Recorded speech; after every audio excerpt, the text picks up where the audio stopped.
নমস্কার বন্ধুরা, কেমন আছো তোমরা সবাই? আশা করি সবাই খুব ভালো আছো। আজকে আবারও চলে এসেছি একটা নতুন কেকের ভিডিও নিয়ে। সরি, আজকের ভিডিওতে আমি তোমাদের দেখাবো দুটো কেকের ডেকোরেশন। তো প্রথমেই কেকটা যেটা ছিল সেটা ছিল আমার ব্ল্যাক ফরেস্ট 1 পাউন্ডের মধ্যে একটা কেক, যেটা আমারই এক বান্ধবী তার ভাইয়ের বার্থডে সেলিব্রেট করবে বলে আমার থেকে নিয়েছিল।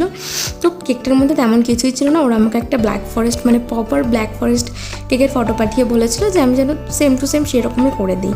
তো তারপর আমি ভালোভাবে ফিনিশিং করে কেকটাকে রেখে দিই, আর কিছু ওই চকলেট ডার্ক কম্পাউন্ড থেকে কেটে স্লাইস করে কেটে নিয়ে গায়ে আর উপর দিয়ে গার্নিশিংয়ের মতো করে ছড়িয়ে দিয়েছি, আর গায়েও কিছুটা লাগিয়েছি।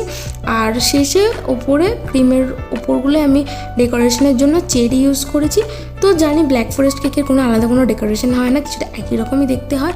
তো প্রথমে এটা আমার একটা কেক ছিল, আর তারপরের কেকটা ছিল আমার 1/2 পাউন্ডের মধ্যে একটা অর্ডার, যেটা আমারই এখানকার দুটো বোন তার বাবার জন্মদিন উপলক্ষে আমার কাছ থেকে নিয়েছিল। তো তাদের কোনো ডিমান্ড ছিল না, তারা বলেছিল আমি আমার মতন করে যেন কেকটা লিখে দিই, শুধু ওখানে যেন আমি বাবাটা শুধু লিখে দিই ক্রিম দিয়ে।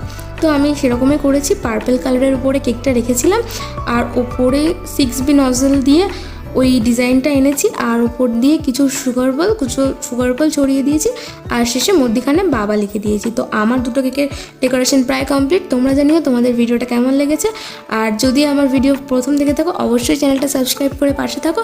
আজকের মতো টাটা, দেখা হবে পরের একটা ভিডিও।